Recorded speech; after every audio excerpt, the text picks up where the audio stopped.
Hello and welcome back to another episode of Heart of the Cast. Ladies and gentlemen, we have a European champion, ex-European champion technically by now, special. We are featuring the Sunseed Jess.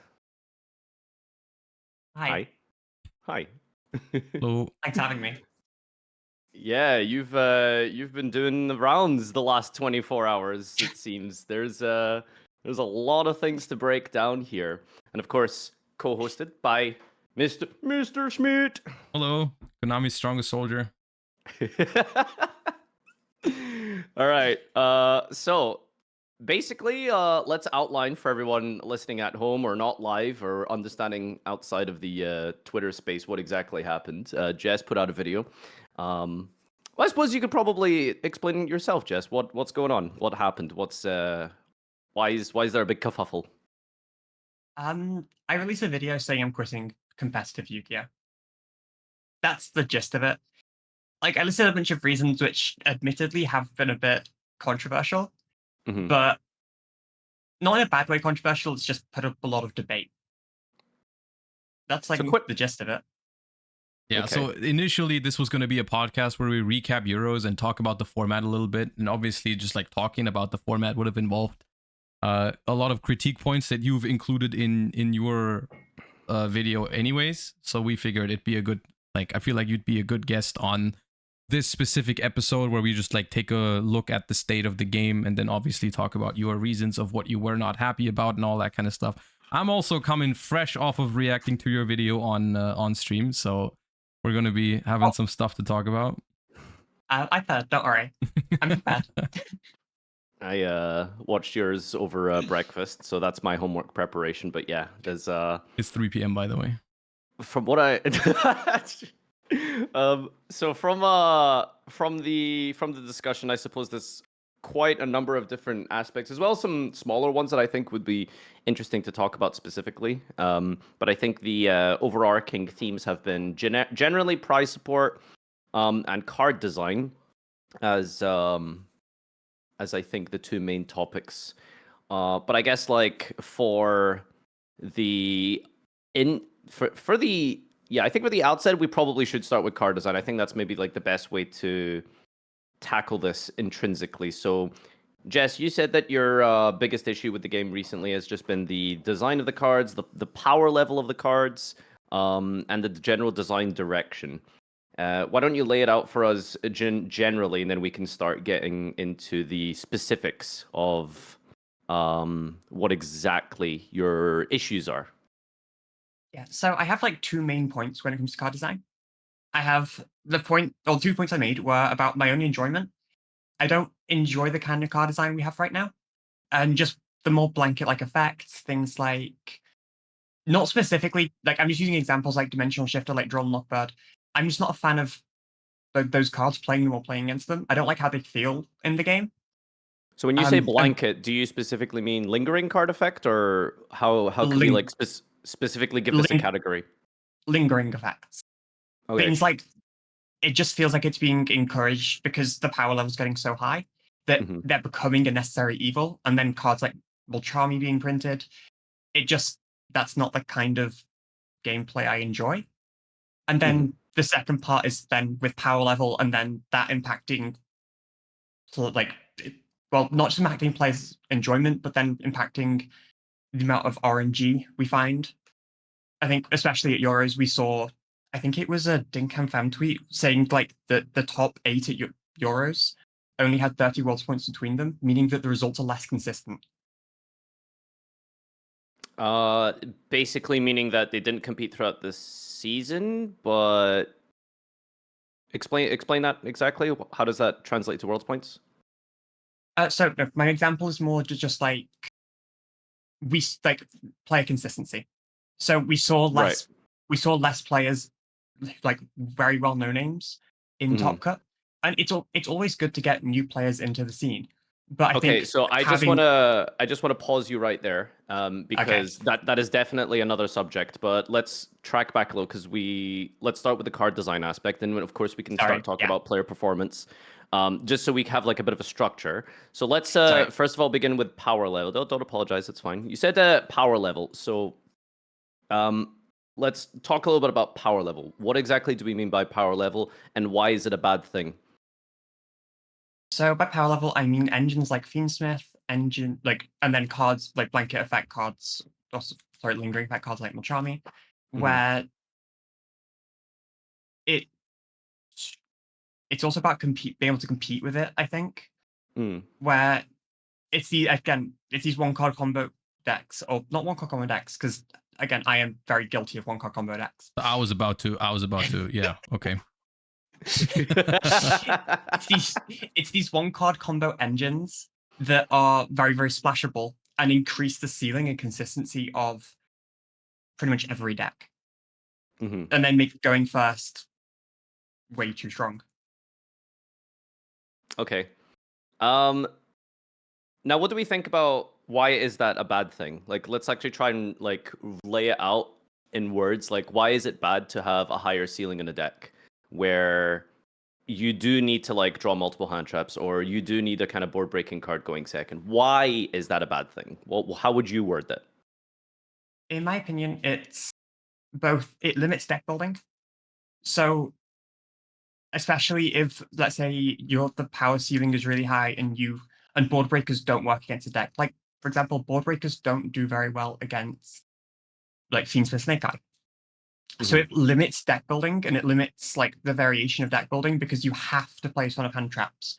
And a lot of decks can't play a ton of hand traps. And then I had another point, I've just completely forgotten it though. Secondly, it just deck variation. Other decks not being able to compete, especially if there's a price barrier towards these engines like Fiendsmith. So things like budget decks, as well as budget decks that use the Fiendsmith engine, etc., not being able to take part. Yeah. Okay. All right. These are all very fair points. I would find it very difficult to disagree. I think. Do you have something to push back on, maybe, Josh? No. I mean, not really about the fact that like I'm not a particularly huge fan of the current format either. That's not what for me at least, that's not what I disagreed with at all. Although I do think there is always like, I mean, we can push back in multiple directions, whether we actually agree or not. It's just for the, conducive nature of having a discussion on this topic and outlining all spectrums of the topic, I think is... I generally agree that one card combos and decks that are too focused on like going first and making unbreakable boards and all that kind of stuff, that's been one of the things that I've been complaining about for a long time as well. Or like whenever it's happening, right? It's been happening, right? Because there's been formats where that's happened, and there's been formats where it's not happened. It just feels like that specifically Snake Eyes is kind of like a very like long living culprit of that, right? It's been alive for a long time. And it's been basically doing just that, right? And now it's gotten even stronger with the Fiendsmith cards. The Fiendsmith cards themselves, I feel like, are something that benefits a lot of different decks. And I think the bigger problem with the Fiendsmith cards is their price, because they can go into all kinds of decks. And it's like even something like Memento can top like the European Championship. There's like 2 Memento players in top 64. But it's like they all make use of the same concept, right? It's all the same concept of I'm going to slap some one card combos, some Fiendsmith cards, and some hand traps into my deck. And that's just the functioning concept in the current format. And this is something I said repeatedly when I was reacting to your video, is I don't disagree with like fundamentally the points that are being made, right? Like I think the current format is not great for that, right? Like the whole dynamic of there are decks that just play a bunch of one card combos that win you the game on the spot. They pair them with a bunch of hand traps to stop your opponent from doing that, is what ends up making it feel more like you're just comparing hands and seeing who gets to combo off first, right? There's 2 things I didn't agree with, which is basically I don't agree that Yu-Gi-Oh is a terrible game because of that. I don't even know if you said that, probably not. But like I did not say that. Yeah, probably not. But like I still I did not say that. I did not say that. even in bad formats, I still think Yu-Gi-Oh has a lot going for it. Like even in formats that aren't great, there's still a lot of like things you can find, edges you can get, ways to basically find your way through such a format that isn't great. Like only because the better player isn't winning like, I don't know, 80% of the time, doesn't mean that you can't make it to like 60 or 70%, right? Like you'll have less good players topping, but you still have like a majority of people topping the EUWCQ or NUWCQ who are very capable players, right? Like, and even the people that ended up making it to Worlds, even if you're not super familiar with their names, does not necessarily mean they didn't work hard for this specific event. Or like even the great players have their breakout performances at some point, you know, that maybe that's just the first time you'll hear of them, but you'll hear of them multiple times in the future, right? The time that I qualified for Worlds for the first time in 2012, I was no one, right? That was my second top ever. I don't feel like looking back, I deserve to like go to Worlds, right? But like it happened because I got lucky, right? And like it was the start of something, you know, good. And like I feel like it's hard to just evaluate a format based on like, oh, the people that topped this event were not known or something. I don't know. I think this circles back quite nicely to your original point, Jess. So let me just outline it, and you can explain it further in your own words, of course. So essentially, to break it down, what Jess, I think, initially said is that you'll find typically the best players do well, naturally. What happens in a format that has a high amount of variance, like this format, arguably, is that lesser known players or players that have worked really hard towards, deck building, play testing, even to the point where, my God, just as a side note, if anyone saw Nets' tweet on Twitter, showcasing a script that he designed that analyzed opening hands and replays and showed a percentage chance of his deck list being able to play through X number of hands. It's absolutely wild. Feel free to go check it out. But there's basically people like generally as a correlation between effort, time and effort, done versus results, right? So the more time and effort you put in, you want to be rewarded for that. What I think might sometimes be happening currently is, especially at the EUWCQ, a lot of big name players, a lot of players that we, had our eyes on, that were play testing really hard and doing a huge amount of time and effort into doing this event, either bubbled or got very shallow finishes into top cut, top 64, top 32, and that's about it. Whereas typically in a good format or a format that's really a little bit more interactive, we can see that the best players are taking deep runs. They're going top 8, top 4. They're winning. Whereas this time in the EUWCQ, no disrespect, absolutely, in any shape or form, but it's players that are not as known in the circuit that have been performing recently in this format. The argument is that because of the variance, it's allowing people, not undeserving, but people who are just not as known and just haven't maybe put in as much time and effort as some of the more well-known players to perform. Jess, do you want to elaborate on that? So I just want to clarify. I'm not saying that anyone's undeserving of, especially doing so well at Euros. I just want to clarify that because I think, everyone deserves a chance to perform, and I think that, they still put. I'm not saying they didn't put a lot of work in. They clearly did put a lot of work in to do well at this event. It's more that I'm taking it as as a sign. So having less players who are known, I'm taking as a sign of higher RNG in the format, and as just a general pattern of a higher level of RNG in the game. Yeah. And I would agree that for this particular format, I also didn't feel super encouraged to like learn Snake Eye combos or whatever, because I just felt like that mirror match. If both players reach a certain point of base understanding of the deck, it does often feel like comparing hands. And I can't count how many times I went up to friends at the European Championship who were playing the Snake Eye deck and just said they lost a mirror match because they felt like it was out of their control, which is not something that would happen very often in other formats, right? Like when there's like people that I go up to in between rounds where I just expect them to be like, yeah, I won, right? Because I just know they're good and capable of doing super well, especially throughout the Swiss rounds, right? And the amount of times where I walk up to those people and ask them and they say, no, I lost because Snake Eye mirror match is definitely higher than in other formats. So like, I think the general criticism of this current format, I think, is valid.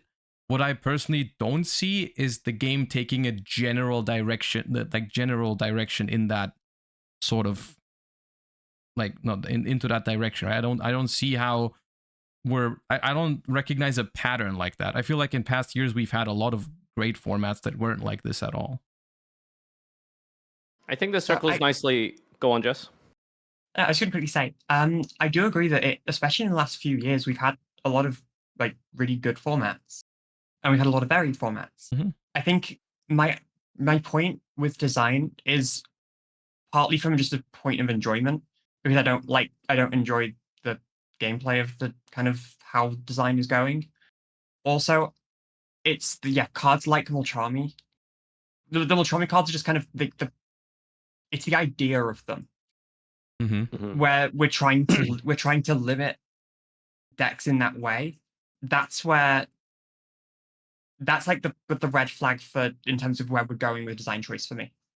What is it about Mulcharmy you don't like? If you could like break that down. It's the fact that it's a lingering effect. So it's again being more towards those like lingering. I don't really want to use the M word, Max C style effects, but oh, we're all about Max C here. You know, he does not have a pass in this channel. Don't worry. I was wondering if you were specifically aiming that at the next one, or if you are including Perulia in that discussion. I'm including Perulia because, again, I think for me, like, I know I'm going to get, like, plant bias responses to this one, but it's the idea that it does restrict, like, more rogue decks, because, like, more rogue decks will also get hit by these cards. And in terms of, like, in previous formats, we do a lot of, like, counterpick. You could Plants at Euros 2022 was a counterpick to what's it called? Sprite and Tier, like the meta at that point. Because no one was prepared for it. Cards like Mulchami or like the Mulchamis impact everything, so it becomes a lot harder to create these counterpicks and the variation in the format. I don't know. I feel like it's just I feel like that's just another level of, or another skill you need when choosing a deck for an event, is like you need to pick something that's good against the cards that people are playing, right? It's like, that's like, why didn't you, like, for example, like in a more drastic way to phrase it, but like, why didn't you quit when like Nibiru came out in 2019, and that also hinders people from playing certain rogue decks, right? There are rogue decks that can't play through Nibiru and therefore are not good in a format where people play a lot of Nibiru.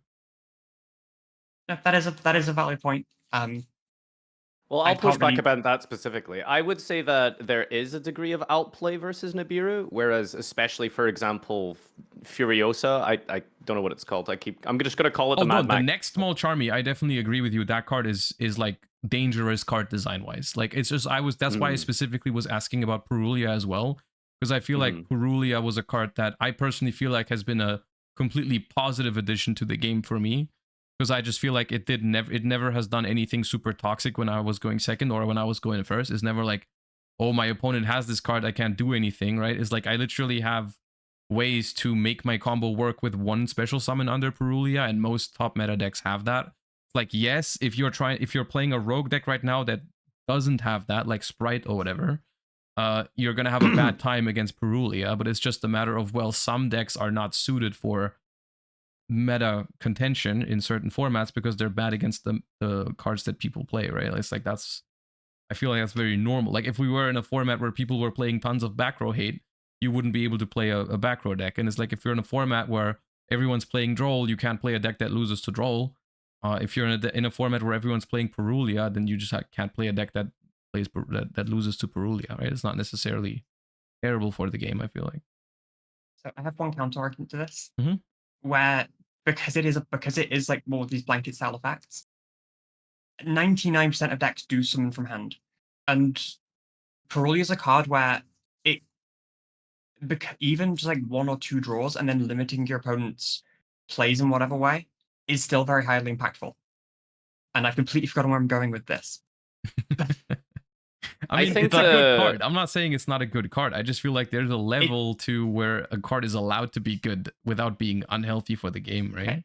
Sorry, I remember my point. My point was more that because it's more of a blanket effect, being able to, like, in terms of counterpicks, in terms of like the decks that you're counterpicking to, like I do agree with, like, you can't counterpick a deck that's bad into a format.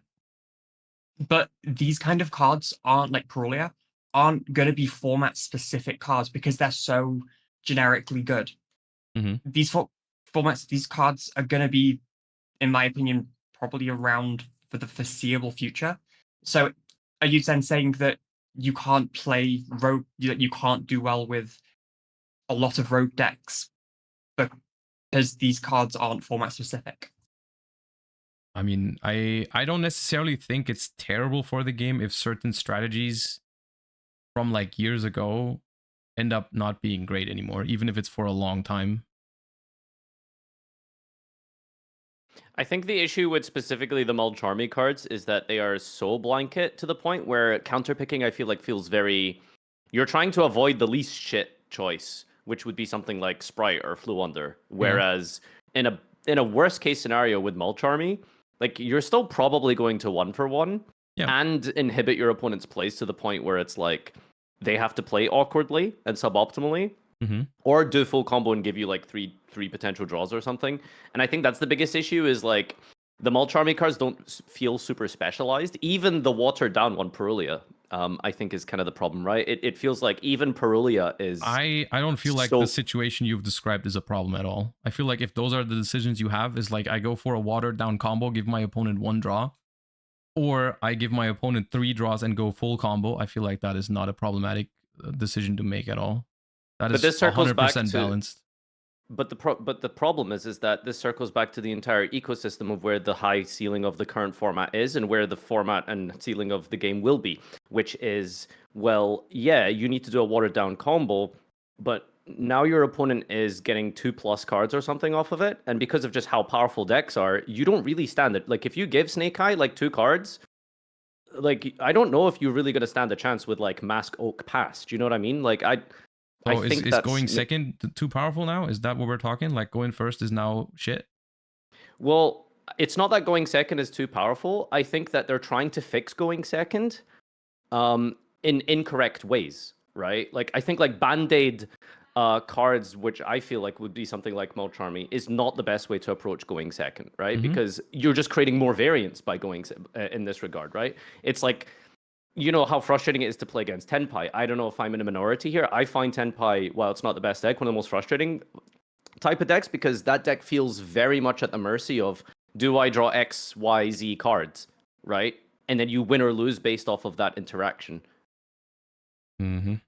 So I think like cards like Mulcharmy are creating that high amount of variance, and I don't think like that's the best way to approach it. And we've talked in depth about how going second should be fixed, which is, I think that creating more cards like Crisis, Typhon, for example, that's like a good way to address going second, not bringing in better draw the out type of hand traps. Do you know what I mean?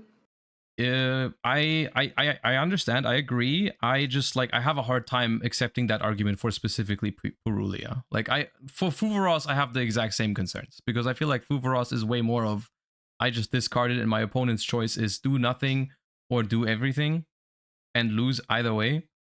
For Perulia, at least from my perspective, having played one tournament with it and also against it very much, I feel like it has never had that effect on either me or my opponent. Do you have any thoughts, Jess? So, I mean, I do agree that it is significantly less of an issue for Perulia. And my main concern is, or my main thing that worries me is the future Mulcharmies. Yeah. But I'd also just like to say that that's also kind of that point that I made also kind of falls under my enjoyment category because it's just not the kind of thing that I enjoy. And one thing I really enjoy about the game is being able to like take those more rogue decks and try and be more competitive with it. And yeah, so I'm biased against that, the kind of cards that stops me from doing that. I mean, I definitely understand like how a card like even Shifter, Drollin Lockbird, or the Mulcharmies, they narrow down the potential meta calls you can make because you might look at like something that, oh, this really well counters the Snake Eye strategy, but if this counters this deck really well, but if they have Droll, I can't do anything regardless. Or if I go first and they open Mulcharmy, then well, my whole counter strategy doesn't work anymore because my deck doesn't function under that card. The frustration behind it, I can understand. I just wouldn't necessarily agree with that it's a bad design philosophy in general. But if that's your personal reason on why you don't enjoy those cards, I definitely can see that. And on something like Shifter, I would definitely agree that that is generic and win button, auto win button enough to the point where you can make that argument like the card is bad for the game in general.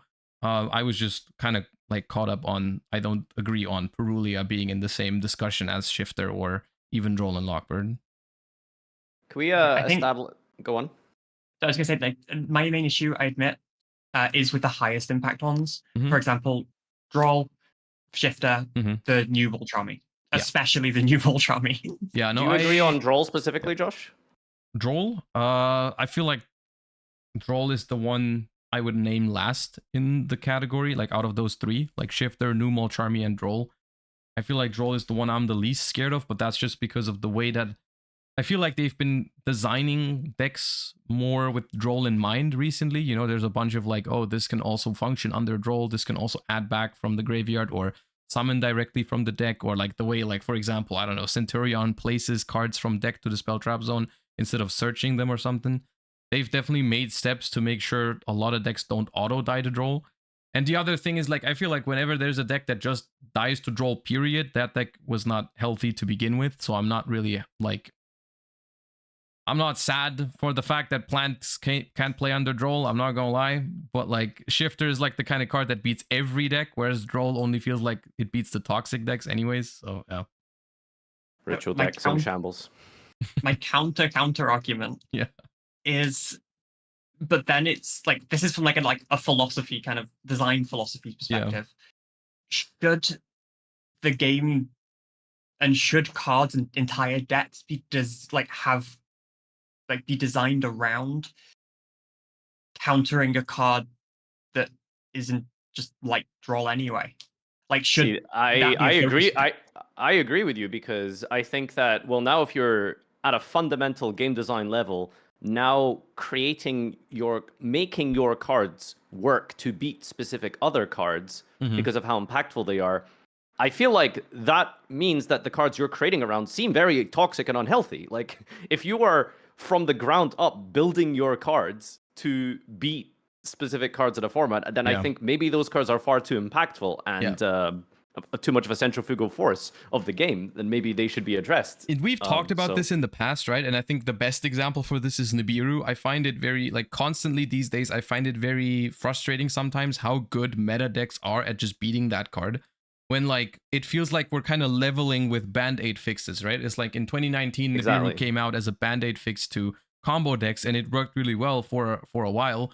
And then in modern day, suddenly they've made archetypes, whether it's on purpose or not, I'm assuming it's on purpose, but they've made archetypes have so many possible ways to outplay that card. Like the fact that like one Snake Eye Ash can just beat a Nibiru and still end on a crazy board and all that, because like cards like Tempo and stuff is wild to me. And I agree that that is a problematic sort of behavior in card design. I guess the argument that I have for this is that like I don't like this sort of Band-Aid fix dynamic, but I still think what we are left, like the game that we're left with, I think is still good and worth playing, is my personal take on it. Like I'm not saying this is a good thing that they make Nibiru and then they make decks that beat Nibiru. I'm just saying that the game is still good, right? Like in my opinion. Yeah, and I don't disagree with that. Like I said in the video, but I still love Yu-Gi-Oh! Like it's still the game that's kind of captured me for 10 years. It's just competitively I'm just a bit off it now, I guess. Like I still enjoy the game and I still think the game is I still enjoy the game. I just feel like you don't have to enjoy every single aspect or agree with every single design decision to enjoy the game. But if someone decides that overall it's been too many bad decisions or there's too many things I disagree with, and that's why I quit, I like, that's fine, right? That's fine. I mean, that's not something I need to argue with, right? It's like, if that's your opinion and you think there's been too many, like, I think it's, for me, the bad decisions have not taken overhand, right? Like, it's like, yes, I acknowledge that making this engine is not a good idea, or making this deck beat Nibiru for no reason is not a great idea, but I'm still overall having a good time playing this game, right? And that's why I've not quit, right? But if someone else reaches a different conclusion, that's also fair enough. More Nintendo Switches for Josh, huh? That's going to be our next that's topic. A whole nother topic. That's the one that I disagree the most on, but we'll get to that. Really? Okay, well, that's spicy. Anyway, I do have a couple of questions. Can I just address like the elephant in the room, Jess, please? No offense whatsoever, but you play plants. Like That's you an are offense. like can That's you an offense. Take offense right there. Can you explain like what's going on here? Like you criticize society and yet you are literally partaking in it. Like can you genuinely just break this down for us so we understand? Okay, I criticize the time rules because I know the best how bad they are because I win with them with plants. Okay. That's like my best example. Mm-hmm. Like, but what about one card combos? Like I don't know, like okay, no. So right, 10 years ago. I have a point about this. There's a difference between there's a big difference between engraver and loci. Huh? So there's a huge difference between engraver and loci. Let cook. Yeah, engraver's cooler. Go on. Loci requires me to base my entire deck around it. So I'm locked into plants. It forces my entire deck has to be built around this one card combo, right? Mm-hmm. Versus engraver, which can be it is a one card combo that can be thrown into any deck. Like the splashability is a huge difference to me. And yeah.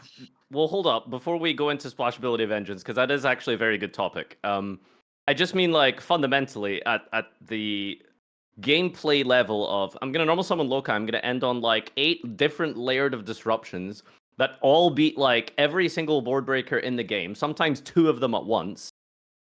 Can you explain why you think that's okay? Like, or why do you do that? I never said okay, look. I have never said that's okay. Look, why do you do it then? Like, what you must think it's fun. okay. It's fun. I like the despair in my opponent's face when I normal summon Loci and they just go, oh, no response.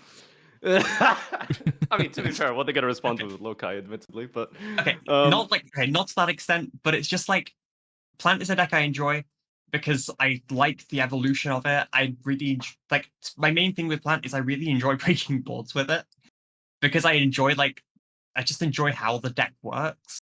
And yeah, like one card combo Loci is a part of that. So do you agree that it is problematic? Jasmine needs to go. Don't get me wrong. Okay. But like just from a concept of like a one card combo that does so much, like are you generally against that type of thing? To an extent, yes. So I am okay, right. Is instant fusion a problem because Jesse Cotton made a 56 card deck, 1 card Exodia combo with it? I guess the blur and the gray area there comes down to resilience and consistency and meta viability. The core problem exists when that stuff becomes competitively viable. That's it, right? Like that's what makes the difference. It's like these spreadsheet YouTube combo videos have existed since 2010 or something, but it's a problem when it becomes viable. It's like Yu-Gi-Oh! FTKs, for example, have been a thing in 2007, but no one has ever cared about them until they became competitively viable. And whenever they do become viable, it's a problem, right? So I think my thing with it is, like, obviously that's a really extreme example, but it's the idea of someone, like, I do think Loci, like, I do think it's unhealthy. Don't get me wrong. I do think Loci and, like, combos that end on that are unhealthy. But I do think there are, like, different categories. Like, I think a one-card combo that's a lot more versatile, like, and engraver or something that then is, and we're going to, like, it's, like, splashable and stuff. Yeah. Is in a different category to something that makes you focus your entire deck on it. Well, engraver specifically, I feel like is hard to compare because engraver itself does not even make the unbeatable board, right? It's like the stuff that you pair engraver with starts becoming ridiculous because engraver is not contained in its own archetype, right? It's like if engraver had a lock in it somewhere, like that would have been fine. The fact that engraver basically, like, it's hard to compare engraver directly to like the plant deck or something because the engraver cards are basically just a tool that every combo deck can use to turn it from a I don't know, acceptable mid-range deck, which isn't even the case with Snake Eye, but like, let's say Memento, right? You look at Memento and it's like, well, that deck has 1-card combos, but they're probably fine. But now that the Fiendsmith cards are there, they are not fine anymore because except of ending on whatever they had ended on before, they end on like 2 or 3 more things, and now it's unbeatable, right? Whereas like Plants is just its own deck, right? That's it's one deck. So I feel like it's better to compare like Plants to Snake Eyes or something, which are both like 1-card combo, play some non-engine, resolve that thing, win the game, right? Okay, no, I do agree with your point. Yeah. I think the main thing, I do think they are different. Like, I do think, fine, I'll compare Snake Eye Ash. I do think Snake Eye Ash and Lokai are 2 different categories of 1-card combo, because Snake Eye Ash is, because it doesn't lock you, you have, instead of having access to like a toolbox of plant cards to support your deck and to go into, you have a toolbox of every card in the game. So I do think there is a fundamental difference between 1-card combos like Snake Eye Ash and 1-card combos like Lokai. I think that 1-card combos like Snake Ash that don't lock you are significantly more unhealthy, but I do still agree that both are unhealthy.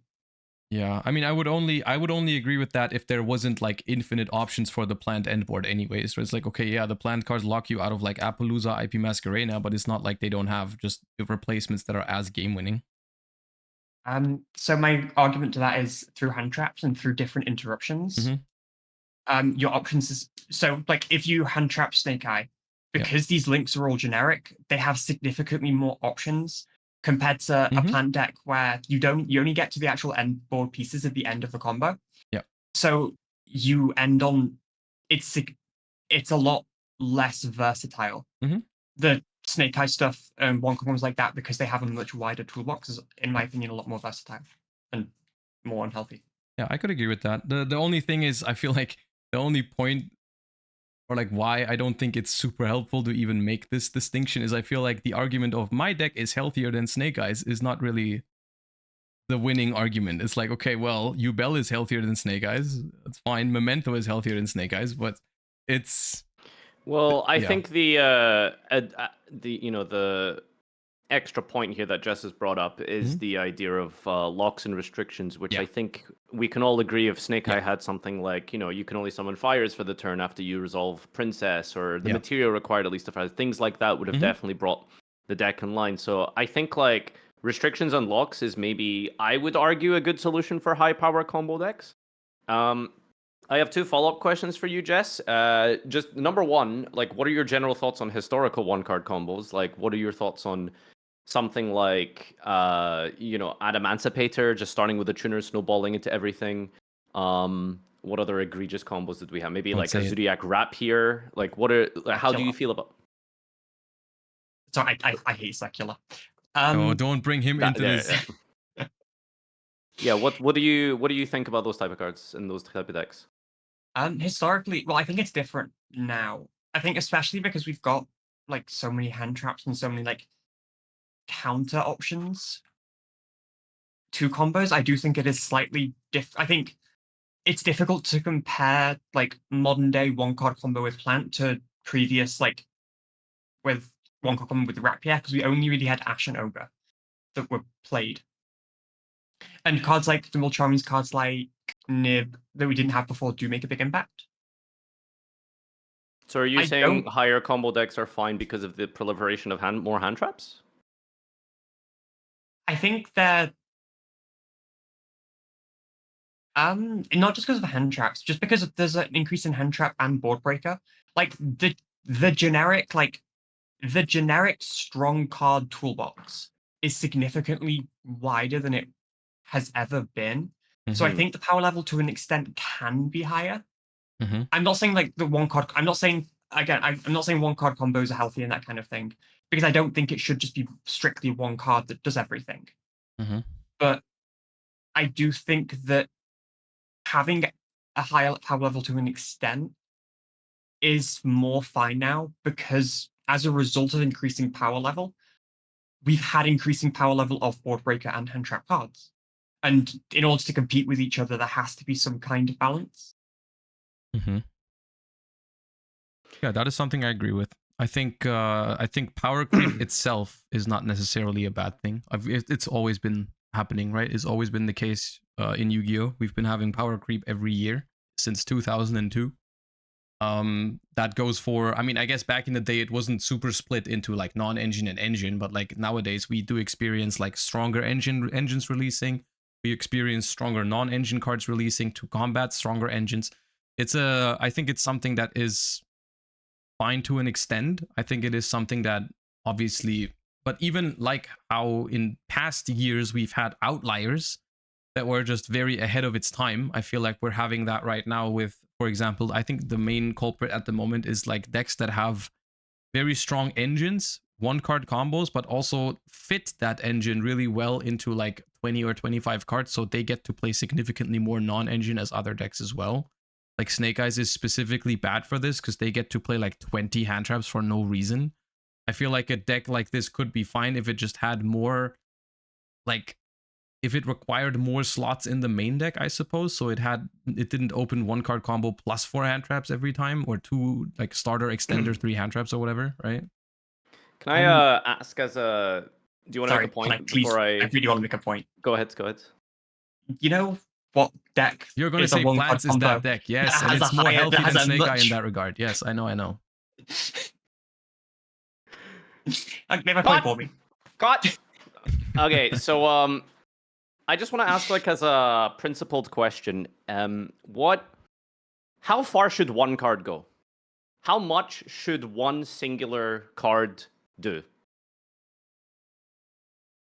My favorite examples at the moment are Melodious, and I guess in recent years, really, you think Ostinado's fair? Well, Ostinado doesn't lock you. I'm talking Melodious. Have you played Pure Melodious? Yeah, but like, which card specifically are you talking about? Like, which one card interaction? I'm talking if you activate Ostinado in Pure Melodious, it's fine. That's quite high for one card, I feel. Where do you think the line is, Jess? I don't think it's like there's a set line, in my opinion. I think it depends on the requirements. Like, I think I said it's what we kind of went through. Like, if a deck like a Plant requires a 40 card deck, all 40 cards or 40 cards in your deck to be engine requirements in order to make your combo, I think the end board is fine to be a bit higher than a deck that only has like a 15 card engine. Mm-hmm. Do you know where I find a good number is? I think that the more cards are used out of the extra deck, the higher power level and too powerful it is, right?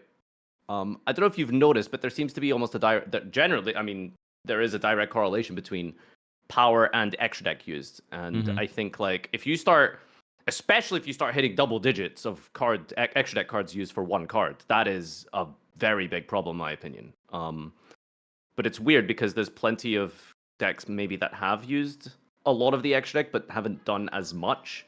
I think like I don't know if that's like a general thing, because like in your example, if you're saying Melodious is already too much, that like with one Ostinado you use like 3 extra deck slots or something. Even Snake Eye doesn't use that many extra deck slots because they still have most of their extra deck slots left for utility. Yeah, I think it's more so you should look at like Ostinado, for example. I think is a good example where it's different in different contexts. Like if you're committing to playing a pure Melodious deck, where because other cards lock you into Melodiouses, right? Like Ostinado doesn't do that, but the other cards do that, right? And pure Melodious was a fine deck because even if you activated Ostinado in it, you were still locked to Melodious monsters based on the other cards that you were using. Whereas, like, if you activated Ostinado in Snake Eyes, it was completely dumb because it was just for some reason like a 1-card Apo, basically comparable to what like an Engraver does now, right? Like there was this there was this Snake Eye Melodious variant, which was just using Ostinado and Aria as like ways to insulate your plays from hand traps. It's just been like, you know, like Fiendsmith has just like taken its place because it's just better. But I feel like the pure Melodious deck, from my perspective, was fine in terms of what one card does in 2024, because it ends on like, through no interaction, you end on like a DD Crow for 3 and the Flowering Etoile, which is like a bounce. That's it. Like, fine. Yeah, I think first movement solo would be a great way if that was the only way that that could interact. Because currently, like, you know, if you really wanted to, you could use the Melodious engine to get way more than that if you wanted to, right? And I think mean, that's yeah, maybe- okay. So like Ostinato is dangerous card design because it doesn't have a lock. When I said like the extent of one card combos, I mean like Melodious as its own deck, right? I'm Yeah. not meaning like you put Ostinato in other decks. That's problematic. But like in the context of Melodious, first movement solo almost does the same end board than Ostinato, so it's kind of the same thing. Can I, bro? Like, this is really random for anyone not watching live, but Pac is such a yapper. He is just popping off in chat. I'm asking like, how much should one card cut? And Pac is like, ban Baguska, I'm down. Like, what is he talking about? Anyway, sorry. I have another like principled question here. If I normal summon, if I have one card and you interrupt it with one hand trap, should that be the end of the combo, or should it? Do you think it's okay that it does more? It should be end of the combo. Yeah, I think one hand trap generally, if it's a good hand trap for the situation, right? I'm not expecting like my ghost spell to stop your normal summon, right? But like if it's like an effect veiler and you're countering their normal summon, that should be the end of the combo generally. I do think that decks that are revolving around one card combos need ways to function in that scenario. Otherwise, that gameplay also is not very like fun or anything. Like if I normal summon my opponent veilers, my deck has no way to play around that. So I just have to pass, right? But I think it becomes problematic when like the entire deck is starter, extender, and hand trap. Like the more we talk about this, I'm just thinking like I have a specific problem with Snake Eyes. I feel like I've voiced that like a ton. And like if this sort of design continues and we see more and more decks like Snake Eye, there is a world where I also stop enjoying this, right? Like, but for now, I feel like Snake Eyes is going to be a bad format, but it's going to end. And then I'm going to be back to like enjoying stuff more, right? And even now, I'm still enjoying it. I'm just not enjoying it as much as I feel like I could if it wasn't the case for Snake Eye. I think it's funny for a lot of people. It's like, oh yeah, you know, just once we get through this format, trust me, it's gonna be good. And they've been playing since 2012. Bro, I've been playing since 2005, and it does get better. Bro, trust me, just one more format, like it's gonna get good. They've been playing for like 20 years. Well, if you've been playing for 20 years and you never thought we had good formats, then I guess it's not the game for you. No, bro, trust me. Okay, so that's really interesting. I think another point as well that I wanted to bring up that I thought was, I think, quite detrimental specifically to Snake Eye is the fact that I don't know if it's so much that the power level of like one Snake Eye Ash is like the problem. It is very high and is very powerful, but I think the biggest issue that I don't really see a lot of people talk about is the fact that if you stop Snake Eye Ash, they can activate Bonfire, which still does 100% of the combo. Bro, everyone talks about this. Well, it's okay, but let's like actually deep dive into like why that's an issue, right? Like if you were to draw an extender, do you think that drawing an extender for that one card should give you exactly the same combo, or should there be a diminishing return? Because I think that if you have an extender, I don't think you should get, you know, card for card the same end board. Right, I think that because then essentially what you've done is you've discarded an imperm or something on Ash, and then you activate Bonfire, and then it's like you have done nothing. You have literally just discarded a card, right? So I would like to see maybe, and maybe the solution is with restrictions and with locks and stuff like that, is when you start beginning to activate extenders, they don't give you 100% of that combo in that end board, because right now currently they can stop your Ash. Okay, let's activate Bonfire. They stop your Bonfire, you activate Witch. You still get the full combo, and you've looped your opponent for 3 cards. Like, I think maybe the problem is the fact that the extenders are perhaps the issue, not the one-card combos so much. How do we feel about that? Please forgive me. I'm going to bring up Plant again. No, purely for the reason that what you're describing is something. I know Plant's M ward's too high, ceiling's too high. but the concept that you're mentioning is present in Plant. Because if you stop non-summon Loci, go into Dryas, they imperm, they look whatever, and you then use an extender, your extenders being things like Special Summon Evil Seed, going into Rosemary and using Rosalina to extend. All of the extenders plant lock you. So you end, and you do end with the worst end order as a result because you don't get to your non-plant things like Regulus. So I think that concept, I do like that concept, that you get locked or you like your extenders lock you or you end on a bit worse because of it. Yeah, I think what you're yeah. referring to is like the existence of more clear choke points, right, which are important. I do think you have to balance it out in a way where, because if you do it in too much of an extreme, you have the other example, like we have on the other end of the spectrum, we have Branded, where it's like they have one choke point that does way too much, and if that gets interrupted, the deck can kind of fall apart, right? Or like the Magispectre Link monster, where it's like that card's really good, but if it's the only thing in the entire deck that's targetable, and if your opponent imperms it, your deck basically does nothing. So it's like, I think a healthy balance where if I use an Imperm or an Effect Veiler or an Ash Blossom or whatever, which are very generic hand traps, they should be doing something against every deck. There should be ways to play through it, because you also don't want to end your turn to one Effect Veiler. That's not a great deck. That's not a great feeling. But yeah, I agree. Getting the whole board through one or two hand traps is something that should probably never happen. Like in an ideal world, a hand trap should always stop something from happening, but not everything from happening, right? So that, I think, is the if you guys ever needed an explanation and a description of what exactly is the problem, is that this creates a lot of volatility. It's, you are in a situation where you draw your starter, your opponent stops it, you draw an extender, and as poignantly put by Herman in the chat, the starters and the extenders in Snake Eye are all the same card. So the problem is drawing all of the same card is usually bad, because you're locked into, like, your one normal summon for that turn or your one activation of that effect. The problem is, like, there's so much crossover between the cards and the engine that it all still does that same linear combo, and that's why everyone is playing so many hand traps, which leads to this volatile problem. So before we get into the next subject, I want to tackle this last portion here, because you're very good at criticizing society, Jess, but why don't you offer up some solutions? What would you like to see as what are some recent cards that you think are really well made and that you would like to see more of or less of? Well, I think we know the less of part, but what do you personally perceive as good cards that have made the game better or more creative, and what would you like to see pushed and promoted more? So I need to stop mentioning Plant. No, because I think the Ragnarok cards are a really good example, to be honest.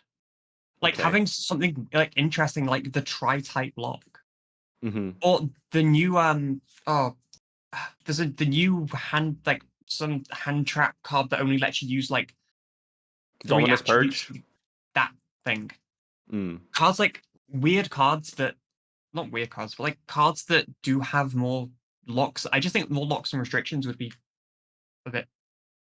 Yeah, I think it would encourage versatility. Someone in chat just said plant smiths. I wish you could use Fiend Smith and Plant. Dude, someone at the YCS came up to me and said, "Is Josh playing Fiend Schmidt?" Yeah. That was a good one. Yeah, that joke's like 2 weeks old. I'm behind it. Yeah. All right. Anything else? It seems like you've touched on hand traps, which means principally, do you think there should be more hand traps? No. Okay. That's a bit contradictory, no? That you like Purge, but you don't want more hand traps? I don't want more. No, I like the part of Purge that I like is the restrictions. I like the idea of having those more like restrictive cards that are a bit more just unique. Yeah, okay. I think I feel the like general I probably thing can expand more, but I don't. I think the general thing with hand traps is just like they are necessary to some extent. I think the problem is that excessive use of hand traps, like in the current format, is usually a symptom of other things going wrong. where it's like I can think of a lot of great formats where it was like, okay, well, I'm gonna play like Ash and Imperm and nothing else, and that was a completely valid strategy in like 2019, where it was like, okay, if I draw one of these hand traps, they're good cards, they provide value, whether I'm going first or second. But if I don't draw those cards, I'm also okay because none of the decks in the format are completely insane, right? Whereas like these days, it's like, well, we have decks that can't afford to run 20 of these, and at the same time, you need like 3 because otherwise your opponent is going to cook you. It's just like it's an unhealthy dynamic that isn't necessarily caused by hand traps, but rather it's like the hand trap usage at the moment is a symptom for it, I think. All right. I think this wraps this portion up quite nicely. Yeah. Let's move on to the I suppose one of the bigger ports that you brought up in your video, Jess. What is it about prize support that you don't like? What is the problems, and what is it that has gotten so bad to the point that you feel like you don't want to compete anymore? So I think it's a combination of things. I don't think it's like strictly one thing. It's like, right, because I know this is like the more controversial point. Because yeah, there's always discussion on this. It's not like a new point. Yu-Gi-Oh! Pricing has always been like this. I think a lot of players have been playing for a long time, like, yeah, but nothing's changed. Why quit now? But like, just because it's always been like this doesn't mean it's good or it's like how it should be. Is one of like my key points. Like, here's just best example I have. I could attend both YCS Lille and YCS Bologna. If I have to then buy a Snake Eye Fiendsmith deck, I could get top 8 at both of those YCSs, and the game it had like I've not earned anything. I've still lost money on. I understand you shouldn't like. There's no expectation of being able to make a profit or anything like that on a hobby, but I think if you're at the very top level of a game, and if you're at top level of the game, you're promoting the game. I feel like it should, to an extent, fund itself. Like, you get top 8 to ICSs, you're with your travel fees, your like absurdly expensive deck now, your accommodation. I feel like, yeah, it gives me a bit of a bitter taste of Especially sharing the World about that. Championship that you brought up, but I think we'll touch on that after. Let's start with the standard sort of YCS and the tier 2 plus premier events. As someone who is regularly winning prize cards and topping events, I do have a lot to say on this, but I think I'll pass it on over to Josh because I think you've been dying to hit back at this one. No, I'm not dying to hit back, okay? Like it's hard for me to put this into words, but we've talked about this with chat. I've like screamed at my chat for 45 minutes, but like I fundamentally like I want to say I agree that the prizes in Yu-Gi-Oh are not great. That I do want to say that up front. I do agree the pricing in Yu-Gi-Oh is not great, and it would feel great to get more for if you're good at this game. And I'm sure it would help you feel more rewarded and help it feel more rewarding if you got more stuff for popping a YCS, popping worlds, whatever it is, right? But my fundamental disagreement comes from the conclusions you draw from like the pricing is not great in this game, so I'm not gonna feel rewarded or I'm gonna quit or whatever, right? Like my point is and has always been, and my motivation for playing this game for 20 years now has never involved any sort of financial compensation for what I'm doing, right? And my opinion is a hobby does not in the slightest need to be like Profitable. profitable. Like in my opinion, and this is my opinion, I can understand if someone disagrees with it. I think it's more healthy to choose the way you spend your free time completely based on what you enjoy and not on how much money does it make me, because I feel like that is something you go and get a job for or whatever. That is those are the things where you spend your time in order to make money, and there are things in life that you do in order to enjoy yourself, right? And like there's people like, oh, you can like I lost my train of thought. But Do you have any thoughts, Jess? I mean, obviously this does come down to a lot of like personal opinion and preference. Yeah. Like, I'm not saying that like anything about prizing need to be amazing, making a living or anything like that. But I think for a lot of people, like outside of like my own stuff, I think a hobby that costs that much to kind of maintain, like having to pay for these expensive decks, having to then pay for travel and accommodation costs, and then you don't like the hobby then doesn't like Fund you become itself. one of the you become one of the best at this, and then it doesn't fund itself. It doesn't do any like help anyway. Like you may get a Nintendo Switch, but like I Pog. feel like I feel like there is a point where, especially now that we see Yu-Gi-Oh's competition, it's because there's more competition there's ever been. I think, and competition is a very real thing because we see Lorcana, we see One Piece like coming up, and we've already had the established Pokemon and Magic being a thing. Mm-hmm. I think that does raise a concern that like, you know, it could be better. There is another point I would like to bring up to Josh specifically, but that's separate. That's not about pricing specifically. That's something slightly different. We can get into that in a minute. We're going to go through the pricing stuff first. Yep. Okay. So from Josh's perspective, it's a case of your hobby is a hobby. It's there to have fun and enjoy, and it shouldn't necessarily be looked at as financial gain. And Jess is looking at it from the perspective, while yes, that is true, you don't necessarily have to make a profitable career out of your hobby. It should at least be somewhat what's the word? Paying funding if you are at the peak at the game and you are one of the best players, to then not at least be able to somewhat cover your cost of travel, et cetera, which again, this is something to think about as a very small percentage of players' problem that I think a lot of people do need to remember is that it's hard to say. Like, how much does this question actually matter to most people? What is the biggest driving factor of the Yu-Gi-Oh player base? Is it the casual players? Is it the players who actually go to events, the major events, or is it the local level that is the lifeblood of this game from a financial business perspective? That's something we don't really know. We can make some educated guesses, but ultimately, I think that, well, I guess between you two, do you think at least there should be somewhat of a ability to self-fund at the top level of the game? I mean, if I go first, Yep. I think there should be. Also, it's also so I understand that it's not like it is more of a you have okay, how do I word this correctly? Like, I'm aware that it's not like a super widespread issue, but I do think it also comes with encouragement as well.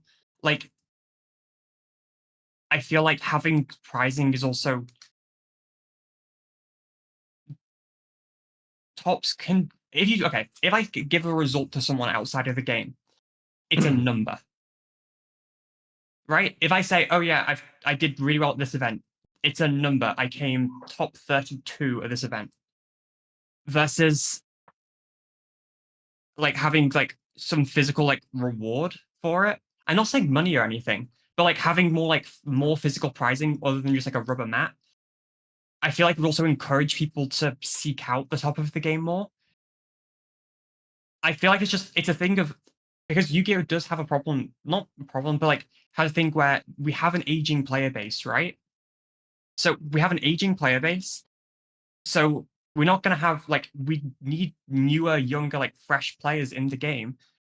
And while we do have that, we're not necessarily like the pricing isn't necessarily encouraging people to come to the game. Why would you come to Yu-Gi-Oh, an absurdly complicated game, when you can go to Lorcana, One Piece, Pokemon, which are much more, which have much better pricing to encourage players, and much more accessible. Can I ask, Jess, do you think that if you were to pick up a card game as a new player, as a younger player, do you really think that the first barrier to entry that you consider is, oh, I wonder what the pricing for this game is? Or do you think it's more, I wonder how fun this is? So I'm not talking about like a kid. I'm not talking about like kid young. I'm talking like uni student kind of age. But I don't even for a uni student, do you think like a uni student is going to join a card game primarily looking up what the prize support is, or do you think it's No, I don't think that is the case. But I think when you get to a certain point in the game where you're Mhm. like, okay, I can get competitive now, or like you're at a point where you've learned the game, you're like playing consistently at a local level, and you're looking up like, okay, do I want to start actually taking this game seriously and investing like hundreds of hours into competing? And then you check the pricing, is like, is it worth it? When you have that comparison, because yeah, I admit that pricing is only something that's kind of coming up now, but we now have even more comparisons to how other games do it. And yeah, Yeah, I I think think that I think a good way to look at it, Josh, is if you were to join a card game and you really enjoy One Piece, you really enjoy Yu-Gi-Oh! Mhm. I like both games. Even if I enjoy Yu-Gi-Oh! Like 10, 15% more than One Piece, I might consider playing One Piece instead, hypothetically, because the barrier to entry is like, multiples below Yu-Gi-Oh! If I want to play the best deck Mhm. in One Piece compared to Yu-Gi-Oh! Yeah. And if I do get, a little bit lucky for my first couple events, I could actually get some good prizes to boot. So even if Yu-Gi-Oh! Is really fun and you want to enjoy it as part of your hobby, Mhm. that's a huge deterring factor, don't you think? One Piece I mentioned. agree. And I think from the perspective of how do we attract more players to this game, it would definitely help if we had better pricing. I'm not saying we shouldn't have this. I'm just saying, like, I don't think leaving the game that you enjoy because of this is something I don't agree with that, right? Like, I understand it. I just share a different opinion on it, right? It's like I think it'd be great if we had it. I'm not gonna complain if they make the prizes better, right? I am one of the people that would definitely benefit from that.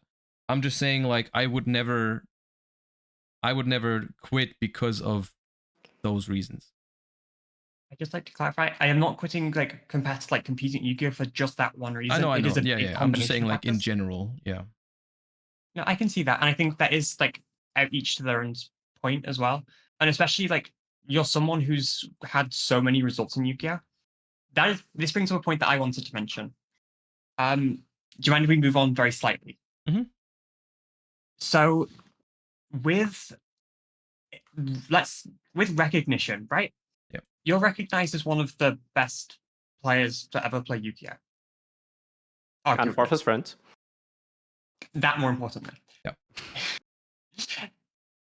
So, but in a different card game or in other card games like Pokemon or Magic, Yep. where you have things like the Hall of Fame, you Mhm. get significantly more recognition, and it Mhm. can become a much that kind of gives you the opportunity. Like it gives, how would I word it?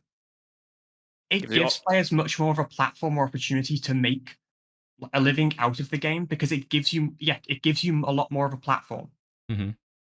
Do you think that kind of thing would be, you know, that's something that I think is a very big thing for me personally that I Yep. think is missing in Yu-Gi-Oh? I'm just curious on your opinion on that. Well, there's definitely been points in my life, countless times, where I thought to myself, well, if I had played this other game or had done something else with my time, I could have potentially made way more than what I have by playing Yu-Gi-Oh, right? There was times where I would hear about people like who were really good at Magic who were being paid like insane amounts. I don't know the exact numbers anymore, but like it was always like word on the street, right? How like people make tons of money playing like Magic at a competitive level, and it's always been like, well, if you had the same success that you've had in Yu-Gi-Oh, you could have just been way better off playing Magic or whatever. But this is exactly where I reached that conclusion throughout my life that I would have never picked any of those games for that reason, right? It's definitely been frustrating to me at times in my life, but I still never looked back and went like, "Oh, I wish I had played a different card game," because I feel like Yu-Gi-Oh has been rewarding to me in so many other ways other than financial. I said this earlier on stream, but like the success I've had, the people I've met, the friends I've made, the experiences I've had playing this game is something that to me cannot be made up with any sort of like financial, like any number, right? There's no number you could tell me like, hey, if you had played Magic back then, you would have made that number. I would have I would have always played Yu-Gi-Oh over it. Now, maybe I would have made other friends playing Magic, met other people playing Magic or whatever. Maybe I had great experiences, whatever. But it's just I chose Yu-Gi-Oh and I don't regret it whatsoever, even if I could have made more money somewhere else. Can I bring up a point here? Because I think you are very privileged and specific in this exact situation. And it's a very unique spot to be as a content creator. But I think a good way to look at it, as a very good point that Jess brought out, is that as an aging player base, you don't care about prize support. You don't care about these things. You have a higher tolerance for this type of stuff when you're younger, especially as you're a teenager. You go through university. It's like you are mostly playing for the thrill of it, the fun of it, and the experimentation of deck building and breaking the game, and et cetera, et cetera. And that is where it comes. That's where most of the enjoyment comes down from.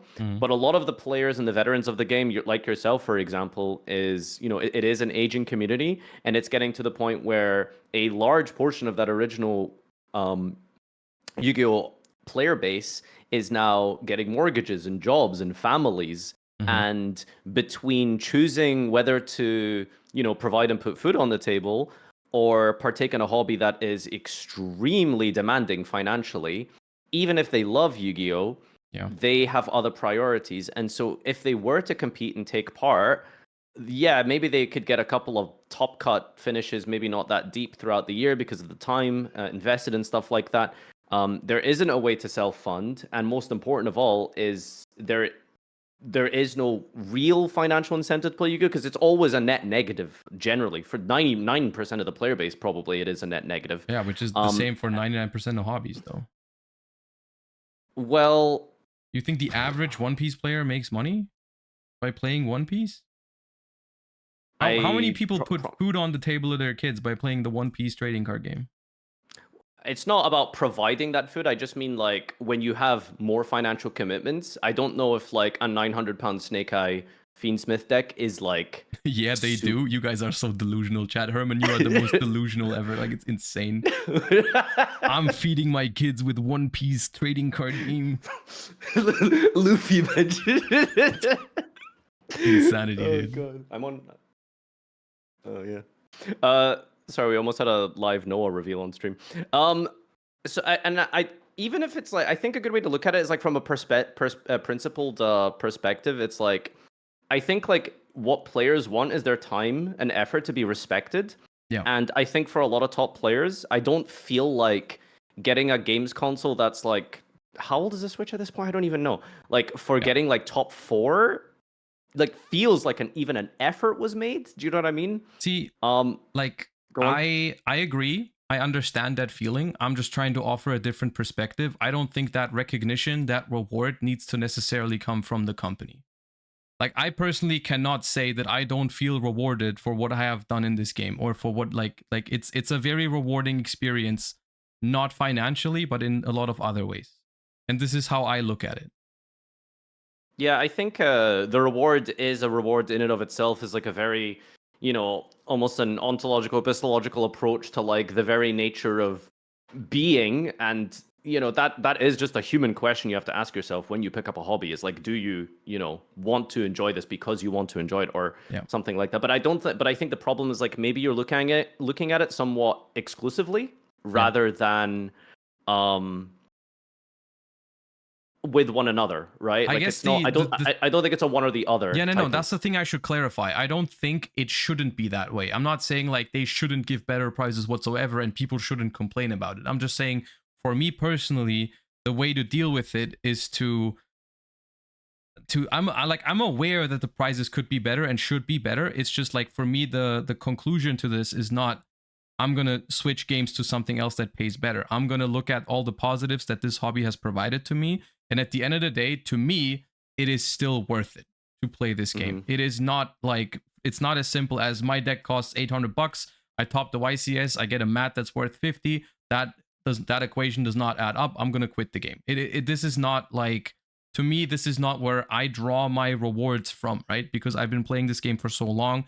I'm used to this now. Is something that I've thought about countless times throughout my life. And I've always reached a conclusion of, it's still worth it to me. And this is before I streamed, before I even had any kind of money, when I was still in school, in university. I've asked myself these questions, and I reached a conclusion that this game is still great for me. I love it. I want to play it, not for the money, but for other reasons, right? That's it. I think a very difficult hypothetical question for you to ask would be, after you graduated, you then took on content creation, and here you are now, and you get to live the life of a Yu-Gi-Oh player full time, and that's obviously a huge blessing for someone in your perspective. But I want to ask you if you maybe try and think about it, someone who has a fiance and would have had potentially a 9-to-5 job. Yeah. And then you would have to throw 1K at a like a meta deck. Like, do you think you'd still be doing this? Yeah. I suppose would be the way to look at it. No, I would. Okay.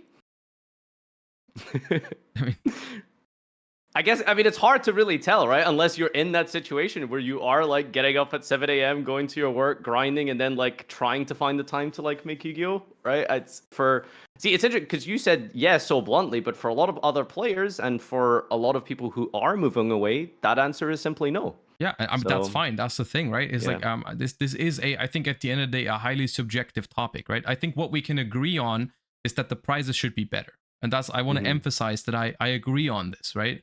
What I don't agree on, for me personally, is what you make out of this, right? What do you make out of this situation? Prizes are not great, but for me at least, game community memories is all there. It's all right. So I keep wanting to play this game. But if someone else reaches a different conclusion for themselves, that is something I can respect and understand, because I agree with the fundamental issue, right? I'm not saying it's not there. I'm not saying it's not existent. I'm just saying it's not a requirement for me to pick a hobby or play a hobby, right?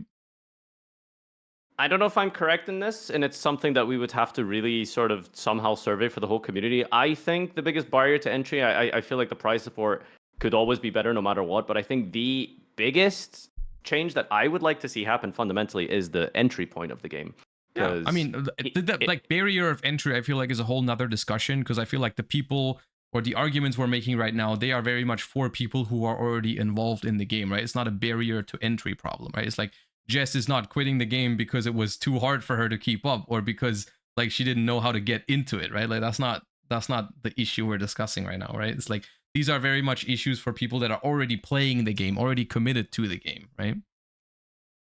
Do you want to bring anything else up on this matter, Jess? So it's like, it is very like everyone has their own experience. Yeah. Like Joshua had a very, very different experience to me within the community. Like part of the reason that I don't want to play anymore is because I do feel quite discouraged from playing as well, because I've had my own issues with the community that other people haven't. Yeah, that's fair. And because everyone has their own kind of perspective. So I think, yeah, like when I chose to quit, pricing definitely was something that I wouldn't even say so much it was a factor. It was something that upset me. It's just a compounding reason, yeah.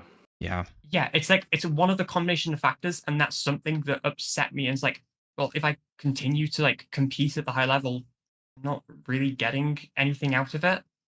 Or I don't feel like I'm getting anything out of it because of I have different, I feel like I get different things out of the game, things like socially, things like with the community. So yeah, it's just slightly different. Everyone has their own perspective. And yeah. I don't think, I believe it would be fair to say, and I assume it's probably true in your case, I don't think there is one specific reason that people want to quit. I think it is just lots of small issues that all add up and mount into in multiple different factors of this game, from a social level, my media presence, the competitive nature of the game, the rewards, the barrier to entry, like all of these things compounding together, while individually could be tolerable in some respects. As a person, you might be able to tolerate that, but all of them together, I think, is really what is, the straw that broke the camel's back for a lot of players. Yeah, and it is sad to see, but I'm like, especially with Yu-Gi-Oh, like I'm not the only person who's experiencing, like, who's moving to the card games, quitting. It's like everyone will have their own personal reasons. Everyone will have like reasons, but it's because these factors exist, especially because there are these compounding factors. Because everyone's a bit upset at the pricing. Everyone's a bit upset at like the like they format the cards like Multrami. Sorry, not everyone, but like, you know, a lot of players. And then if you combine those factors, and then for some people that's enough to leave. And then if they have other factors, they're not enjoying like playing locally or something like that. Like, yeah, everyone has their own factors, their intolerances. But I think the fact that there are those like common compounding factors is, you know, it's not a great thing for the game. If you were to like rank the biggest reasons as to your quitting, like in terms of priority and importance, what do you think have been the? Let's do a tier list. Yeah, the tier list for Jess's problems. It's your reason to quit Yu-Gi-Oh. What would you say, like, if you were to like prioritize the main reasons you want to step down? Because I thought initially it would be like it was like card design or prize support, but it could be something else. Like if you want to talk about it, you know, because I know you sort of alluded to some of the social reasons, but obviously you don't need to go in depth with that if you don't want to. Yeah, I'd rather not go into anything. It's also just like, to be honest, I don't really have a scale. Just because like what I mean social is just things like, you know, just generic hate and stuff, and you get, I guess, Yeah. There is a combination of factors, and I don't think there's like a specific ranking, because I think they're all very different things. Like being upset at prizing is very different to being upset at negativity online, and I don't really have a way to compare those two. Like I think card design is something that I really don't like. I just don't like how the game's being played right now, and I feel like, yeah, I think if I'm having to rank them, my enjoyment is like the first tier. And specifically, to be honest, I've still said I still like the game. I'm still going to be playing at like a local level. Yep. My enjoyment of attending these big events has gone. Like it's the travel's stressful. The hundreds of hours of preparation, that kind of thing. I don't enjoy that anymore. That's my biggest factor. Yeah, and at least for me personally, the one I resonate the most with is like the card design aspect, because that is the one reason that I could ever see myself quitting this game, is if I don't enjoy the playing aspect of it anymore for too long, right? There's always formats I don't like, and then those go away. But like if I felt like it was going in a direction, or it would have turned into a completely different game that I simply don't enjoy anymore, that is the thing that would make me quit. Right? It would never be like, of course, I agree the pricing is not great, but that is nothing that will make me quit basically ever. But if the game changed into something that I just wouldn't enjoy anymore, then that would be something that I find like a legitimate reason for me to quit, right?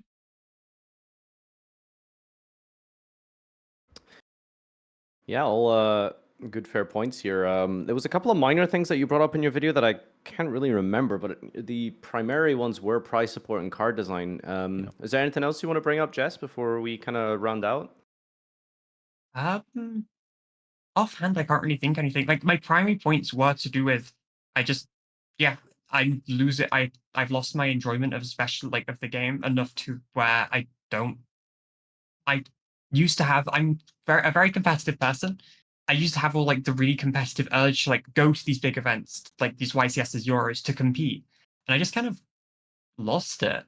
Yeah. And yeah, I think that is really sad. But I do think like how the game is, how the format is, played a very, very big part of that. And I'd love things like prizing to change, so it feels like, you know, the players are being rewarded and being encouraged to put hundreds of hours in to perfect their deck, to perfect how they play. I'd love to like, if that's the thing that would change for me and like bring me actually back to competing, is, or like I say, like I've left for a while, but the thing that would make me want to compete again is if I felt like they if they changed the pricing a bit to help players feel encouraged to compete and encouraged to be like the best and put all their time and make it like, yeah, just something exciting like that. And then if the gameplay and the card design direction admittedly would have to change quite a lot as well. But it's, yeah, for me, it's a big combination of things why I quit. And yeah. Yeah, no, that's fair.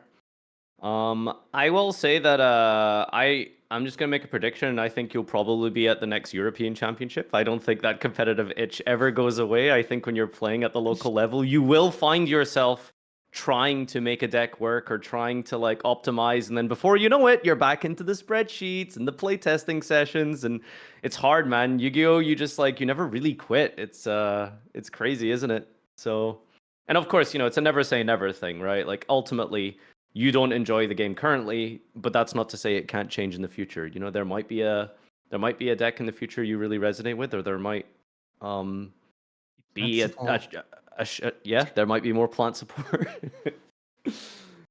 I found it very interesting because someone asked me this on stream like a week or two ago, and it like absolutely was this like complete sort of coin drop moment where it was like someone just randomly asked, hey, if you weren't doing this for content creation, would you still play?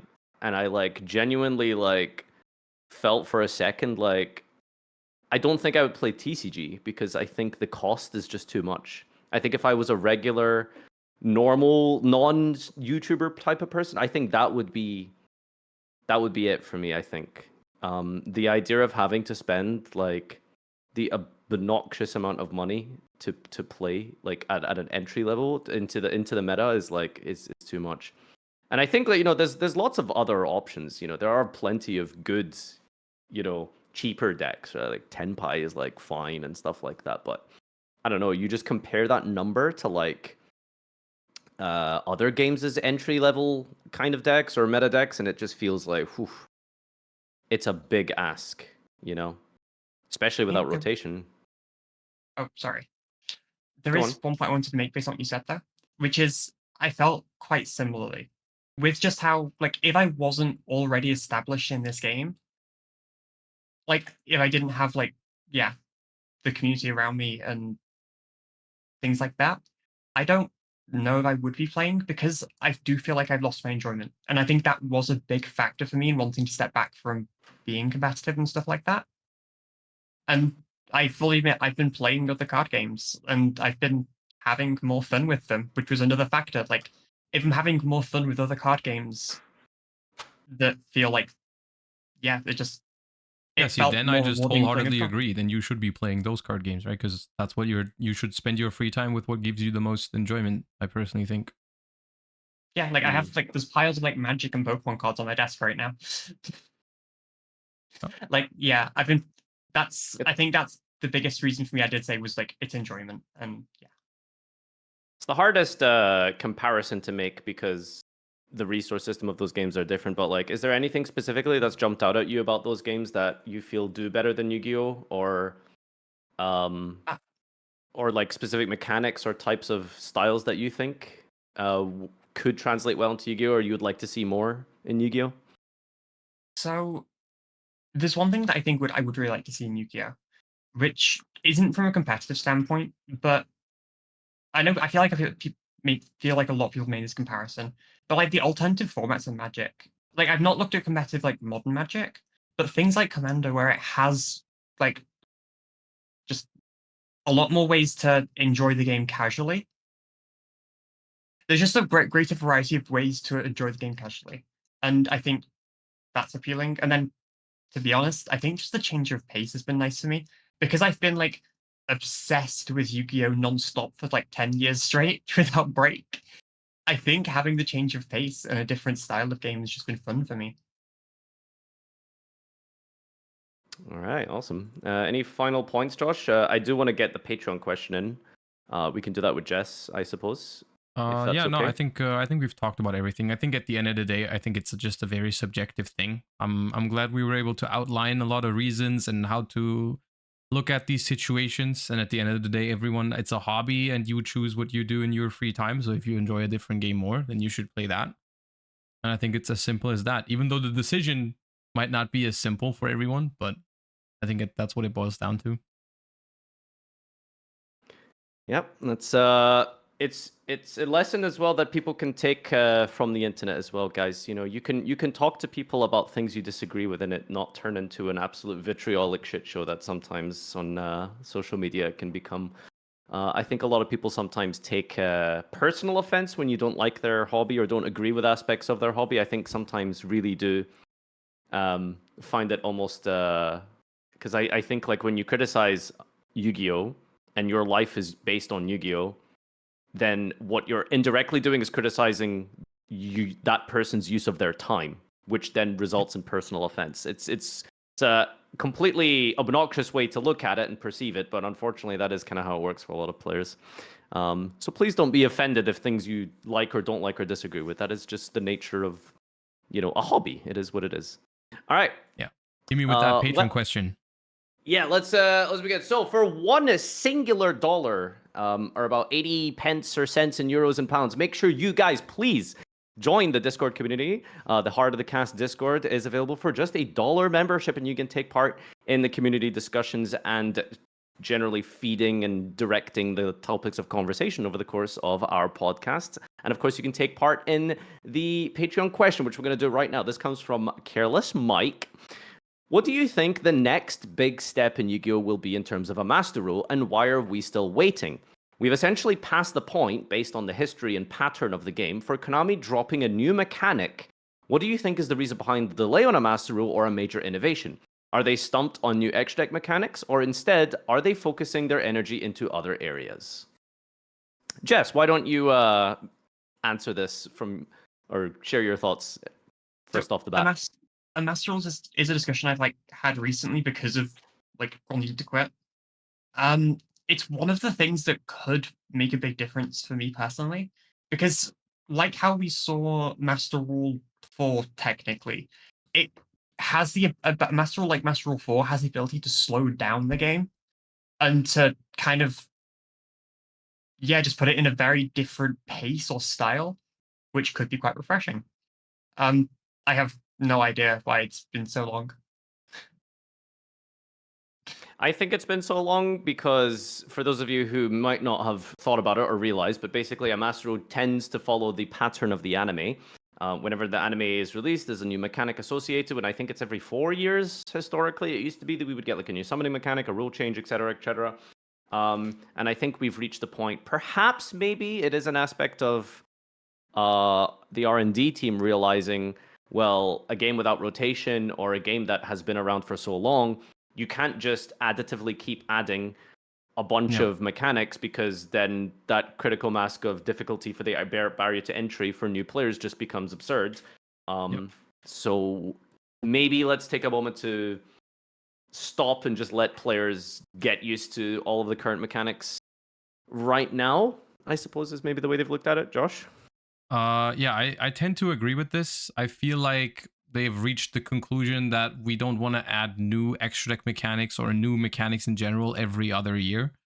So they've just wasn't the official quote unquote reason why we didn't get a new master rule because the new anime was just Rush Duel, right? Instead of a new mechanic for the main TCG, right?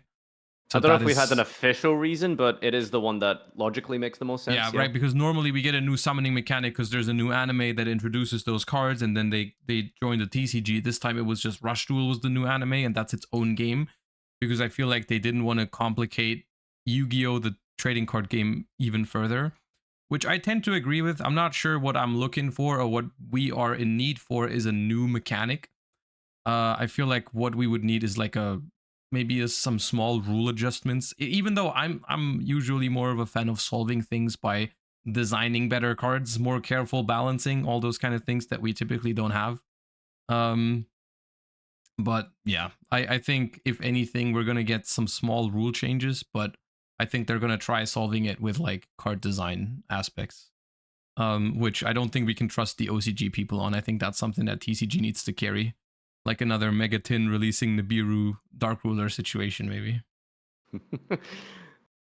I personally, I would not like to see more mechanics being put there, but I would like to see some sort of consolidation of card text for me personally. I think would be the biggest base change of Yu-Gi-Oh! I'd like to see. I think Macedo did a really good job initially of paragraphing separate card effects. Yep. I would like to see that be more structured. I would like to see summoning conditions have a specific place, or maybe they could be in bold text, or I want to see a system in place for these type of things. And this is going to piss some people off, but I would like a couple of keywords, not a lot, not a ton. Wait, is that a hot take? Do people disagree with that? Yes, people do not want keywords in Yu-Gi-Oh! Why? Like at all. Because grr magic? I don't know. Like What? I would love to see like, bullet pointed card effects. Dude, and maybe keywords are just, great. There should be like a OPT for once per turn or HOPT for heart once per turn, that kind of stuff. Like it'd be so much easier. there's a lot of pushback on this. Yeah, no, I would love to see like, on summon keywords, graveyard effects maybe like could have like, things like that. Just not a lot, but I don't like that when I look at a card. Currently there isn't a structure. Like sometimes the once per turn effect of a card is like in the middle of a paragraph after the first effect. Yeah. But then in some other cards, the once per turn effect will say like, oh, you can only use one effect of name per turn, and it goes at the end. There isn't a structure for this. Yeah. So for me personally, in terms of new rules and stuff, I don't think I would be super into that. But I think like definitely consolidating card text would be a huge step forward. Cleaning it up and shortening it, especially, would be really great for newer and younger players as well. Yep. Any ideas, Josh? Honestly, I agree with I just agree. Like, I think having abbreviations would be significantly easier, especially for understanding like long card texts. And yeah, I do also agree that having like an extra mechanic would overcomplicate things. But I would like to see some kind of like rule change. This is a bad example, but having something like you only swing for the extra deck 3 times a turn would. I'm not saying that would be good. It would be like the kind of interesting thing that might help, in my opinion. See, I just don't think they want to change it that drastically, because it's the would only way I can see kind it. of rip Yu-Gi-Oh off its identity. I feel like. I agree. Just like that's the only example I have right now, or I can think of offhand. That is an extreme example. Yeah. But just having something that fundamentally changes the game, but doesn't add new mechanics to do so. Yeah. Like it's slowing things down like Master Rule 4 did, but it isn't overcomplicating things by adding an entire new link mechanic. I have 2 ideas for new rules that I know one Josh is going to assassinate me for, but I think another one I think would be really cool. Shout out to one of my do the subs for second giving one this first idea. then. Okay, so I think they should change normal summon to be 1 normal summon per main phase instead of per turn. Ooh, I like that one. You've made that one before. Yeah, I like that. What do you think about that, Jess? I don't hate it. I think it encourages going second as well. Like you get 2 locais. Yeah, it's crazy. Wait, hang on. Does that mean if you use evenly, you get 2 normal summons in the main phase? No. You get 1 per main phase. You can normal summon in main phase 1, and you okay. can normal summon in main phase 2, which makes going second easier. But like, I like that. you only get your second normal summon after you've already battle phased, so you can't like kill with it. No, I like that. I think that would be cool. Yeah. All right, my other one. I do think it's a bit counteractive with the hand traps, though. Why do you think it's counteractive with hand traps? Well, no, just with like how formats are right now with like Snake Eyes and like if you like have 4 hand traps and 2 normal summons. Okay, so you think it might even turn going second into like a too powerful thing? Maybe. It's just like with Snake Eye, I think it's unhealthy. Good. Because you stole that from me, that move. this Snake Eye might be unhealthy, but also Snake Eye is unhealthy anyway, so who am I to talk? Yeah, I am just down to make going second go better in every shape and form personally. Yeah, I really like that idea. So give me the bad idea. I want old field spell rules. Wait, why would I assassinate you for that? I've been saying that. Because you're a fountain enjoyer. Well, yeah, I'll out like Temple with Fountain then, no problem. Bro, imagine you have like 6 cards in your hands and you pass on Fountain, then I just go boop, activate fucking Necro Valley or something. Well, I'll silly destruction like it. Well, doesn't the field spell just No. immediately get destroyed? No, it had to resolve. Oh, so okay. I thought it only didn't resolve if you like judgmented it or something. No, you could like Raigeki break during Dragon Ruler format, the Ravine and stuff. Ah, okay. Go on, Jess. How does set rotation or an intervalence field spells work with that? Nah, they ban it. We don't talk about set rotation. We We also don't do. talk about valence. Valence. Listen, I am I will make the sacrifice. That is a sacrifice I'm willing to make for the community, is getting rid of the valence deck. So Oh no. that's Anyways. yeah.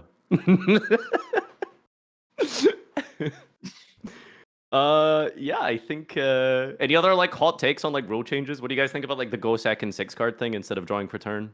I'd like it. I'd also like it.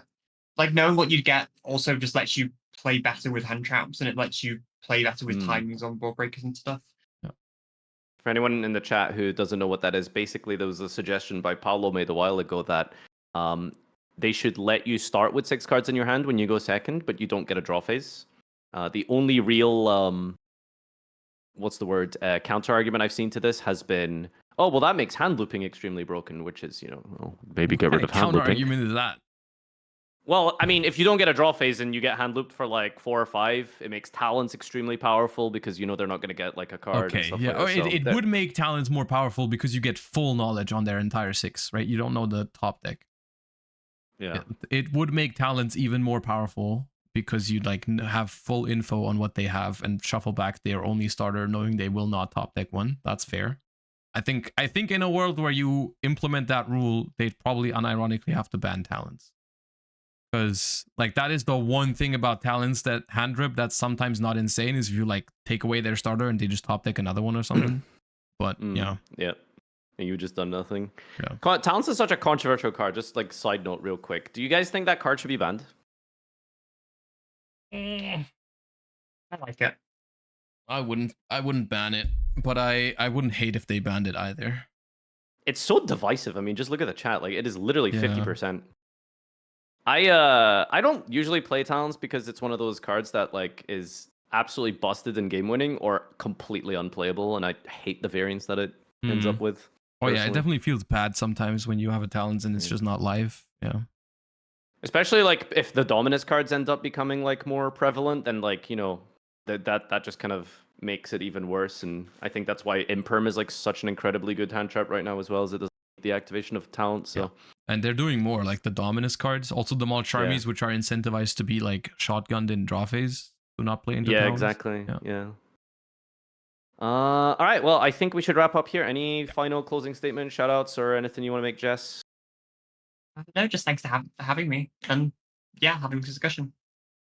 Yeah, I think it's been pretty productive, and as always, for those of you listening, make sure you subscribe to the channel, Heart of the Cast, follow on the various forums of social media as well if you are following along on Apple or Google or Spotify. That's all the platforms there. And of course, the Patreon will be in the description down below. It's only a singular $1 per month. And we'll have a Patreon question every week. So thanks everyone for tuning in. And until next week, do let us know in the Discord as well what topic you would like to see, because it is now the end of season. So there is a bit of a downtime per se, but do help guide the discussion. Peace out, and we'll see you in the next episode. Bye-bye. Yeah.